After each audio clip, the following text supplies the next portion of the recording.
Bom, vamos então a esse tema que eu já coloquei aqui na manchete, que é a pergunta do ouvinte também. A segunda turma do Supremo Tribunal Federal decidiu tirar, nessa terça-feira, enviar à Justiça de São Paulo, Vera, o caso do sítio de Atibaia e outros ligados à delação da Odebrecht. O ministro Fachin havia reconhecido a competência da 13ª Vara Federal de Curitiba do juiz Sérgio Moro. Divergindo, o ministro Toffoli entendeu que não há nenhuma imbricação específica dos fatos prescritos com desvios de valores operados no âmbito da Petrobras.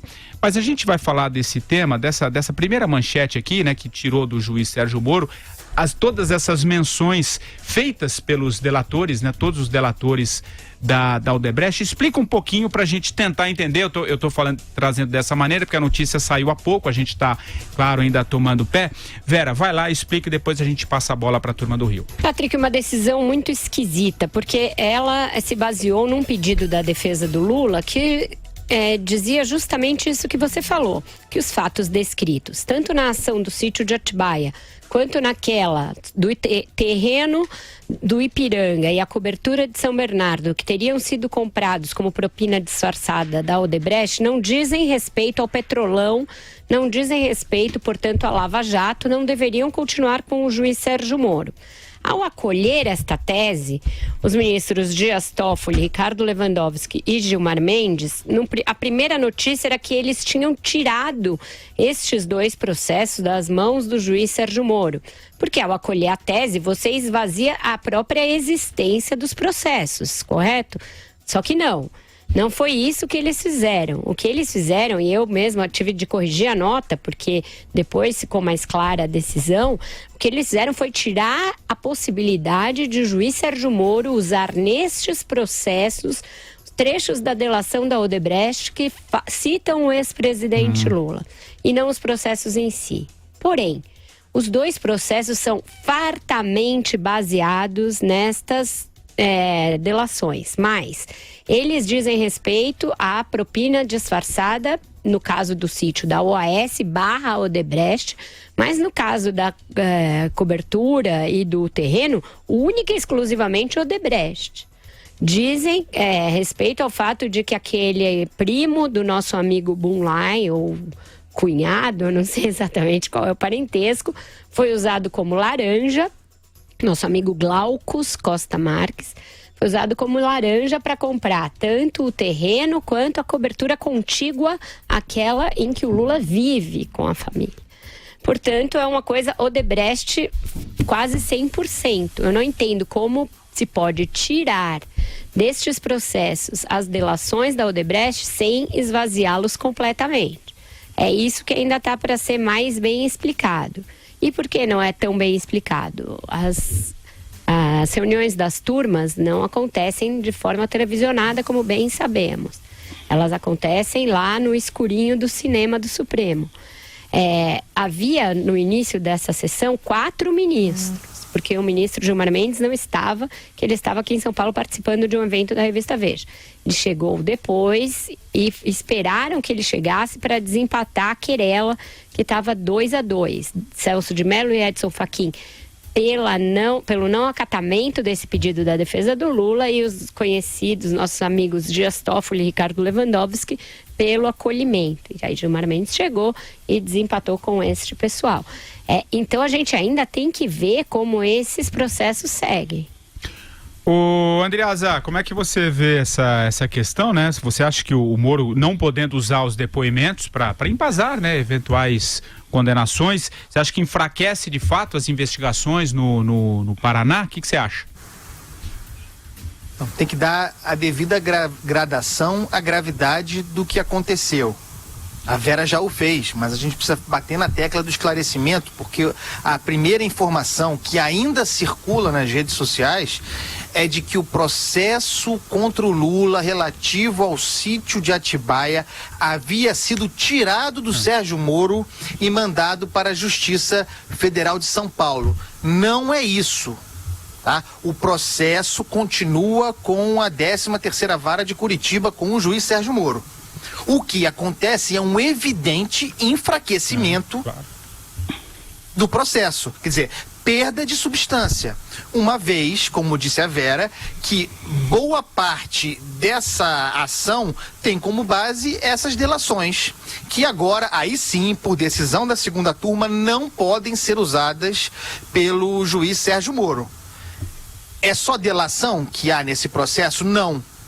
Ainda bem. Ao contrário do processo do triplex, pelo qual o Lula já foi condenado e pelo qual está preso, aliás, esse processo de Atibaia depende, sim, em certa medida, das delações como alicerce, mas tem documentação paralela, tem outro tipo de provas para lhe dar materialidade. Então, vamos lá.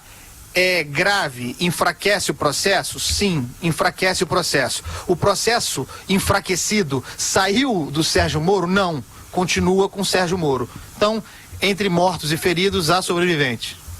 Vai lá, Marcelo Madureira, o que você achou dessa decisão e da segunda turma? Isso me lembrou a votação do AI-5, quando, se não me engano, o ministro da Educação à época, o Jarbas Passarinho, o AI-5 foi o ato institucional número 5, que o governo militar, em 3 de dezembro de 1968, promulgou, né, transformando então no Brasil no que seria uma ditadura. E ao votar, o ministro Passarinho falou assim: as favas com os escrúpulos, e votou favorável ao ato institucional número 5. Então, o que eu vejo é que existe na justiça brasileira, na alta corte, no judiciário, um núcleo, um movimento forte com o sentido de, digamos assim, chamar de Operação Salva Lula, que na verdade é a Operação Salva Todo Mundo da Lava Jato. Né? Foi um golpe muito forte, né, para como o Andreasa chama muito bem, para o establishment, a prisão do Lula e principalmente a repercussão na sociedade da prisão do Lula. Então, ainda mais agravado com a possibilidade da prisão do Eduardo Azeredo, do PSDB, ou seria, né, agora vai preso todo mundo, não é uma perseguição ao PT, se agrava muito a situação de vários e vários parlamentares, políticos que estão, né, com processos para serem julgados na Justiça Federal. Então, o que existe claramente, cada vez mais os brasileiros veem com clareza e sabem o nome e o sobrenome de quem comanda essa operação no judiciário, que é o Ricardo Lewandowski, que é o ministro Dias Toffoli, e o, né, Savas Sandir, né, não precisa nem dizer, o comandante, né, o Fidel Castro da história, que é o ministro Gilmar Mendes, né, e todos eles escudados pelo Marco Aurélio de Mello, né, cujo caráter escorregadio, né, permite, assim, digamos assim, um certo jogo de cintura, mas está também, o quarto mosqueteiro da história. É isso que a gente está assistindo. Com relação a este aspecto exatamente sobre o Petrolão, eu só quero lembrar, talvez a Vera possa até detalhar melhor essa questão, mas naquela delação do Palocci, naquela esboço de delação, ele deixa claramente o envolvimento, ele explica claramente o envolvimento do Lula e da Dilma, principalmente com relação aos estaleiros da Sete Brasil, ao envolvimento do Lula no Petrolão. Isso fica muito claro. Então eu fico muito curioso o que vai acontecer com a delação premiada do Antônio Palocci. Não seria isso, Vera? Vera, aí é um outro caso, porque essa delação nem está homologada ainda, nem foi fechada. Tem alguma novidade? Sim, mas ali esclarece bem. Porém, é isso, tanto no caso do sítio de Atibaia, quanto nesse do triplex, aliás, do triplex, como nesse do Instituto Lula e o do sítio de Atibaia, a tese por trás disso, feita pelo Ministério Público, no caso do triplex já acolhida pelo Moro, é que tudo isso é propina resultante do fato da Odebrecht ter sido agraciada com contratos esses que são na Petrobras. Portanto, o link com o Petrolão é este. Desde o início, no caso do triplex, isso prosperou, resultou na condenação do Lula e do Léo Pinheiro da OAS no mesmo processo, etc. E é a mesma tese que é arguída também nesses dois casos que estão em tela agora. E mais, já existe uma condenação do Lula na coisa do triplex. E essas delações da Odebrecht foram usadas lá. E aí? A defesa do Lula vai querer arguir alguma nulidade daquela sentença, já que o Moro não poderia, em tese, usar estas delações?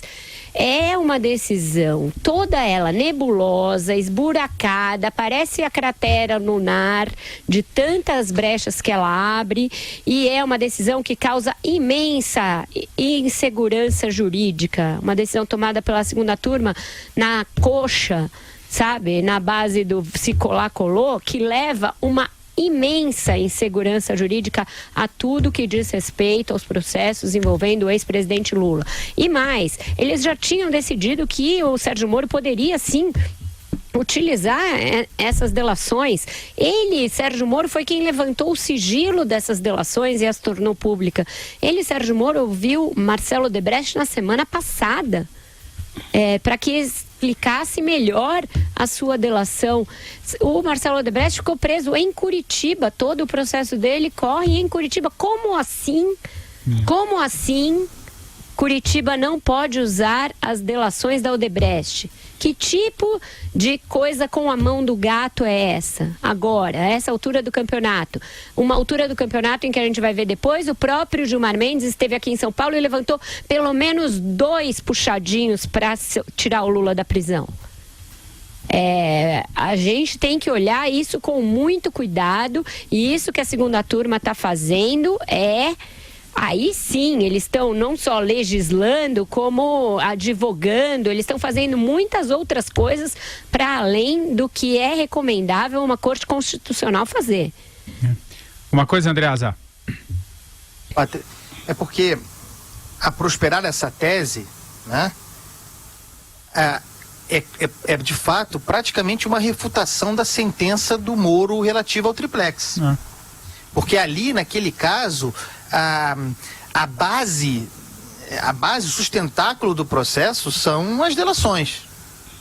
Então, de fato, a primeira coisa que nós precisamos fazer aqui é afastar o equívoco de que o processo de Atibaia e os outros teriam sido tirados do Sérgio Moro. Não foi isso. Mas há, porém, uma decisão da segunda turma do Supremo que cria buracos, que cria brechas. Vocês não tenham dúvida disso, conforme acabou de dizer a Vera. Então, poderia ser pior? Poderia. Mas e as consequências do que foi decidido hoje para os outros processos relativos ao Lula? Quer dizer, esse é o triunfo da tese da defesa do Lula. Foi encampado pela segunda turma do Supremo Tribunal Federal. A tese de que não há liame entre propina paga pela Petrobras, paga no ambiente da Petrobras para favorecer a Odebrecht e o Lula sendo beneficiado na franja. Isso é demolido agora por essa decisão. Ou abre brechas para demolição, corrói o terreno. Então, afastado o equívoco inicial, vamos adiante, atentos às consequências do que se decidiu hoje, porque consequências haverá. Bom, alguma coisa, Madureira? Ou vamos seguir adiante aqui, falando exatamente ainda sobre o Supremo, essas duas... Vamos seguir adiante. Porque temos mais duas notícias aqui envolvendo o Supremo, que estão ligadas ao que disse a Vera há pouco. O ministro Fachin mandou um recurso impetrado pela defesa de Lula para o plenário virtual da segunda turma, essa mesma segunda turma que acabou de decidir essa questão envolvendo as delações da Odebrecht. No último dia 13, os advogados do petista recorreram de uma decisão individual de Fachin que negou prosseguimento a uma reclamação que visava evitar a prisão do ex-presidente. A defesa de Lula sustenta o seguinte: afirmam que no julgamento de 2016, o Supremo decidiu que um condenado pode começar a cumprir pena depois da condenação em segunda instância. Pode e não deve.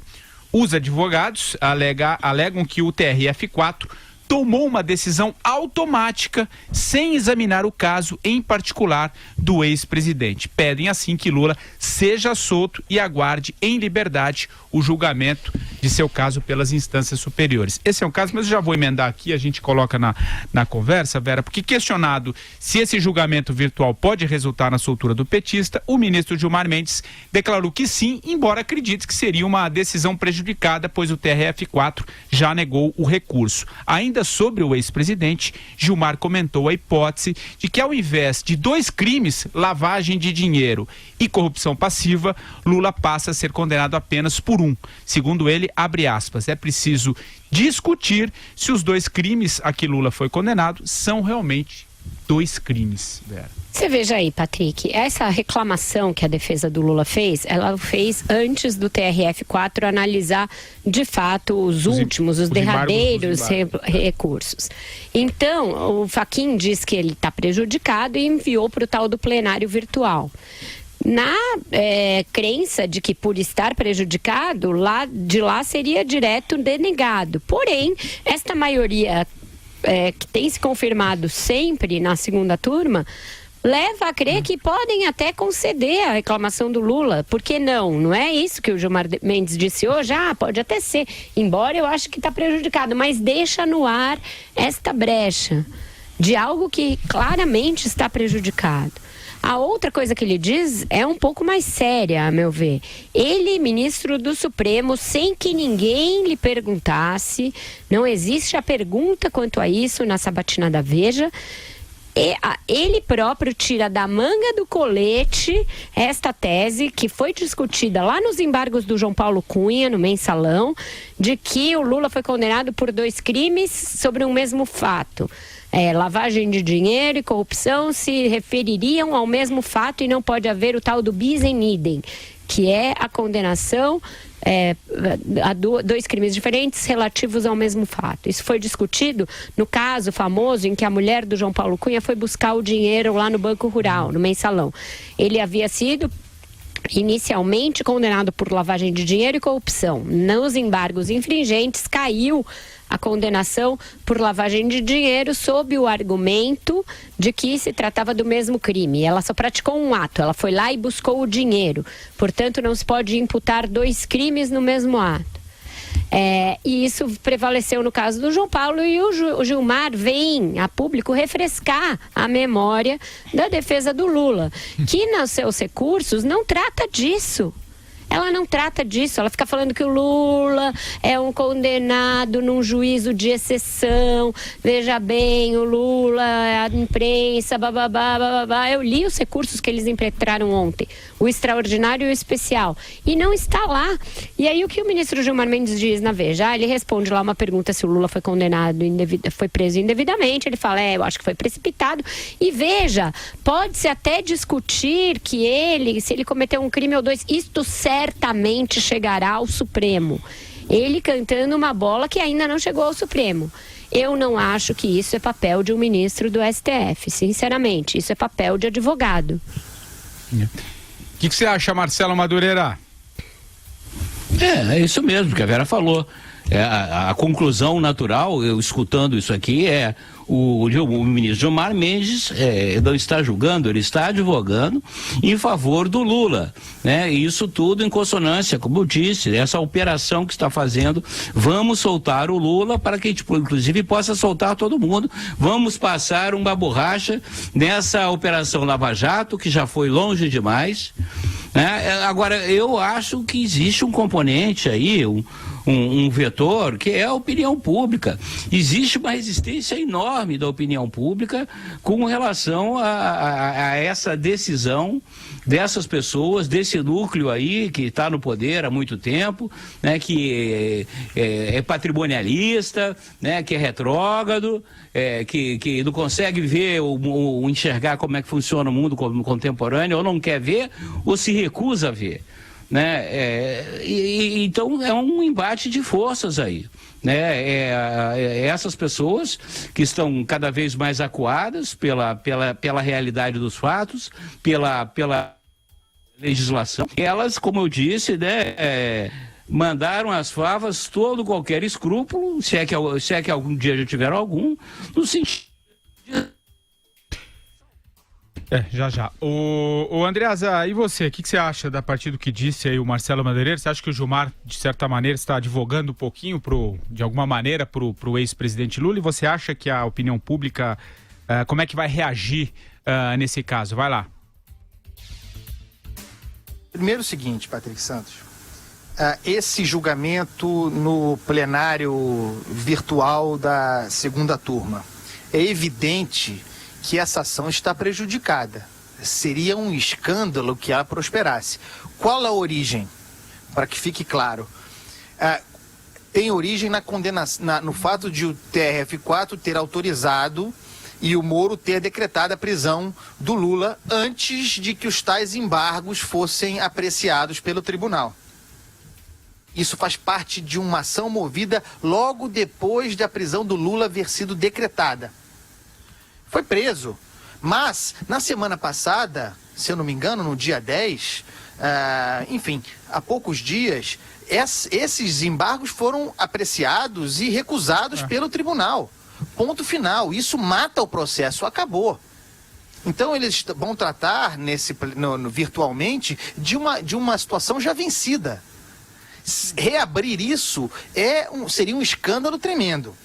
E aí chegamos a essa falação do Gilmar hoje na Veja, que não é só de hoje e não é só dele. Para mim está muito claro, faz tempo, que esses juízes estão criando as condições e mostrando para todos nós as condições por meio das quais o Lula será solto. Ou por meio das quais pretendem que o Lula seja solto. É um investimento em segurança jurídica, sem dúvida nenhuma.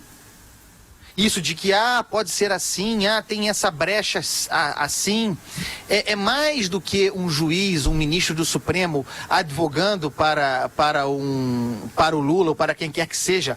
É orientação da defesa. É como apresentar o caminho.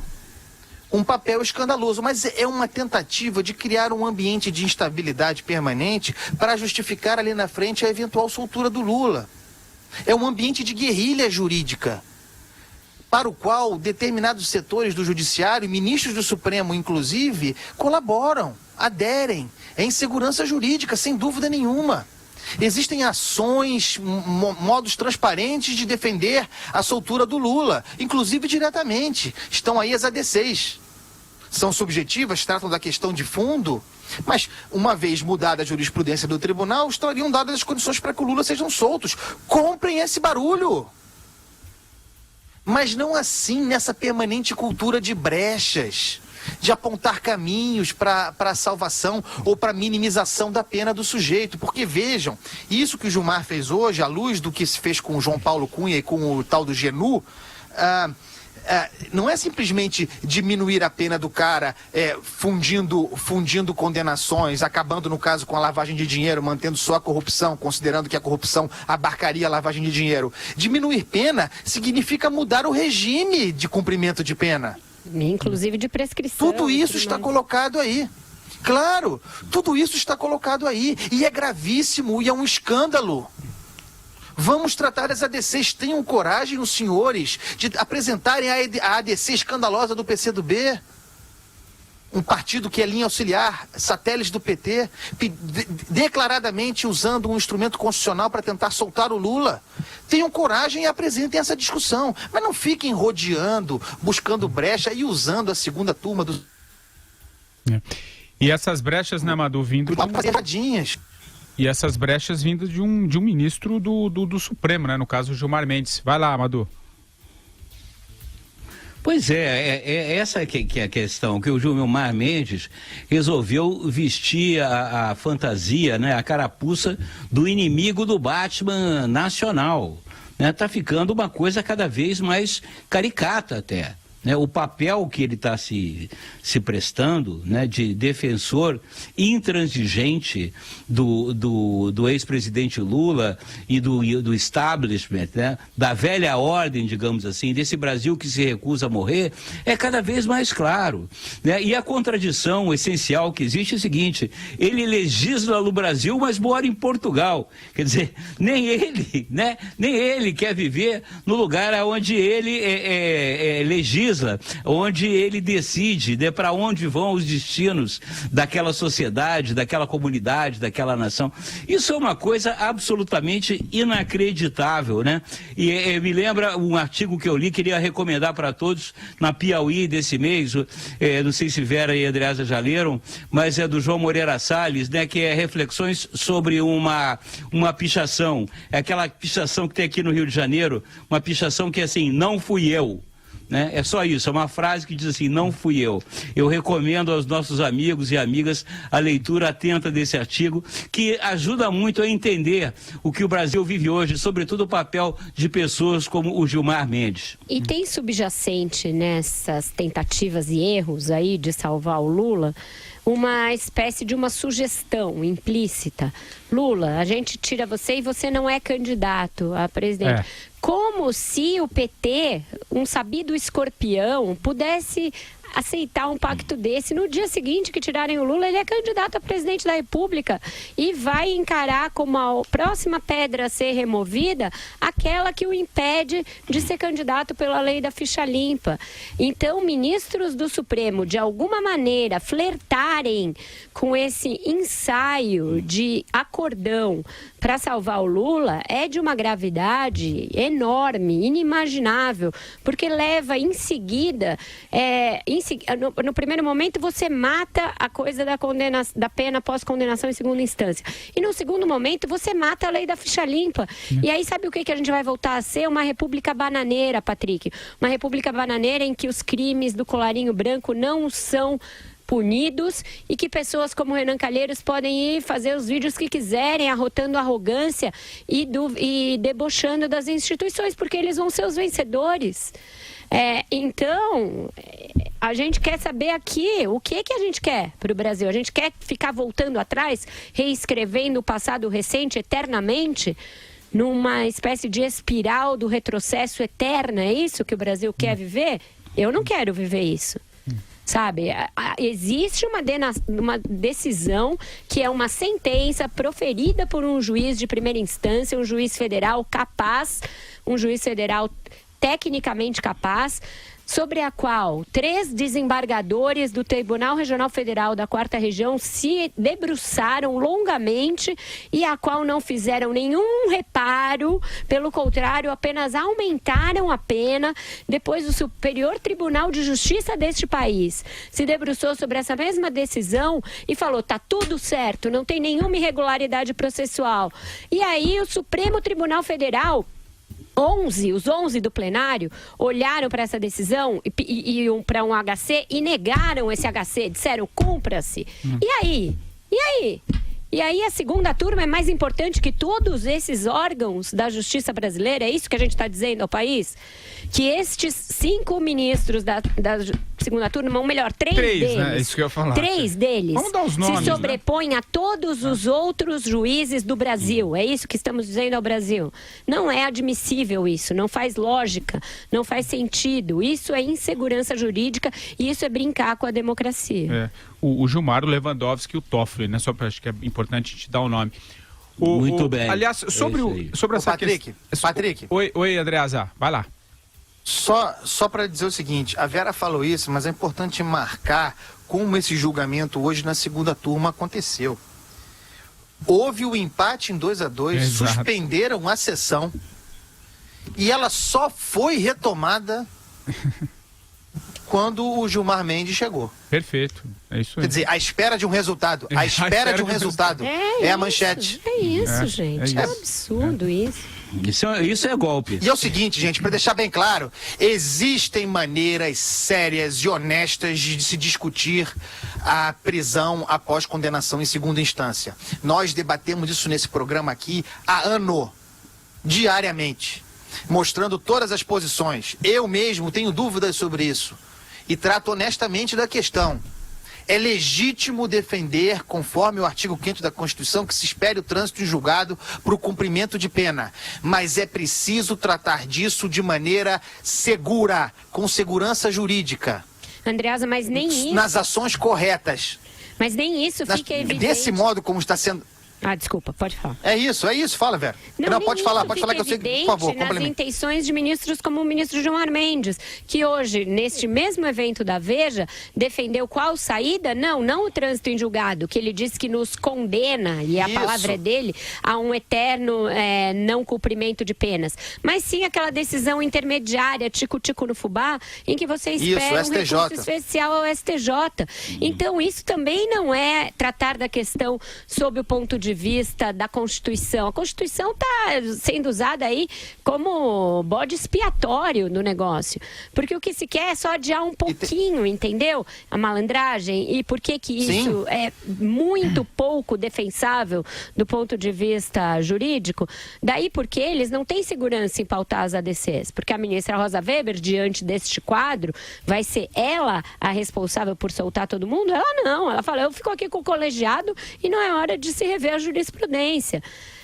Então, o Supremo virou um emaranhado de teses jurídicas que não dialogam entre si e que colocam um grande ponto de interrogação sobre a cabeça dos brasileiros, sobre que leis valem e aquelas que não valem. Vera. Diga. Tem que fazer... Madu, só para concluir aqui... Vai, André. Só para concluir, Madu, o raciocínio, que é o seguinte: é preciso ser justo e, nessa justiça, mostrar, evidenciar a desgraça em que nós nos encontramos. O formulador dessa tese, puxadinho da solução intermediária, STJ, é o senhor Dias Toffoli. Assim como foi hoje também, nessa votação da segunda turma, essa que retirou do Sérgio Moro acesso, possibilidade de usar as delações da Odebrecht relativas ao Lula, a formulação, o encaminhamento, a defesa seguida pelos demais, pelo Lewandowski, pelo Gilmar Mendes, novamente do senhor Dias Toffoli. É o pauteiro dessa causa no Supremo Tribunal Federal. E daí fica evidente, por sua absolutamente incapacidade técnica desse senhor, a miséria em que nós nos encontramos. Não é simplesmente insuficiência técnica, não. É insegurança jurídica profunda. E só lembrando, né, Andreasa, que ele assume o Supremo em setembro, né? Só para deixar claro. Exatamente. Em setembro... Em setembro, Dias